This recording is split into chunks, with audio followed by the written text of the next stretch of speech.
నేను ఒకటే ఎగ్జాంపుల్ చెప్తాను. అప్పుడు లడ్డూలో కల్తీ వ్యవహారం అని వచ్చింది. ఓకే, నెయ్యి కల్తీ జరిగింది అనుకోండి, జరిగితే అది ఎవరు బాధ్యులు? అక్కడ లోకల్ వాళ్ళు బాధ్యులు. దానిపైన చర్య తీసుకోండి. ఎవరైతే అక్కడ పాలక మండలిగా ఉంటారో, ఎవరైతే అక్కడ ఎగ్జిక్యూటివ్ ఆఫీసర్ ఉంటారో వాళ్ళు కంప్లైంట్ చేయండి, దానిపైన యాక్షన్ తీసుకుంటే తప్పదు.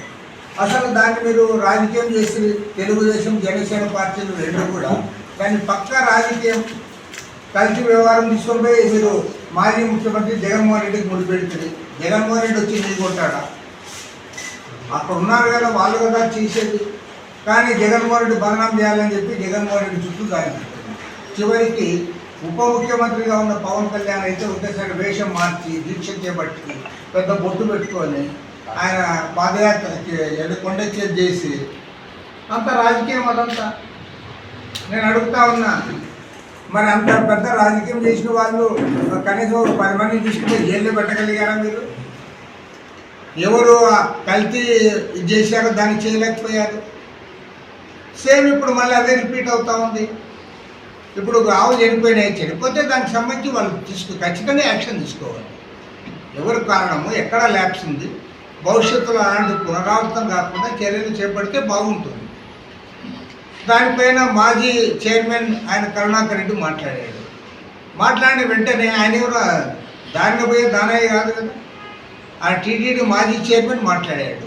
ఆయనతో సంప్రదించి ఇది జరిగిందని అన్నారు మీరు, కానీ అట్లా జరగలేదు, లేకపోతే ఇంత జరిగింది, అయినా ఇది పొరపాటు పలానా దగ్గర జరిగింది, దానికి సర్టిఫికేట్ చేస్తామనే పద్ధతుల్లో దానికి జవాబు ఉండాలి.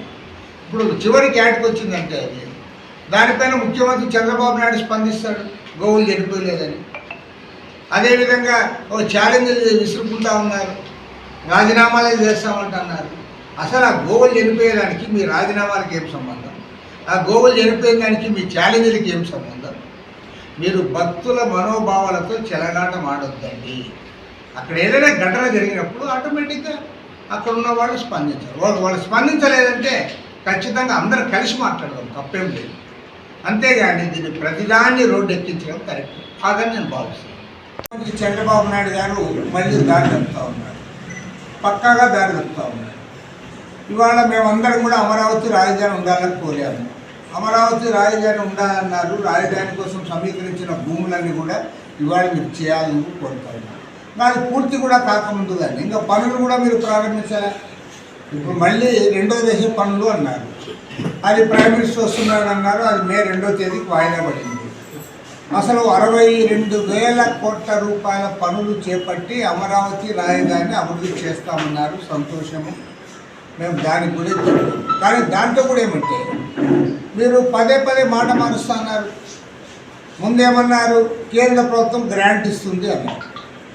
తర్వాత ఏమన్నారు, అప్పు తీసుకొని వస్తున్నాం కానీ కేంద్ర ప్రభుత్వమే దానికి షూరిటీ ఇస్తూ ఉంది కాబట్టి అప్పు కూడా వాళ్ళే కడతారు.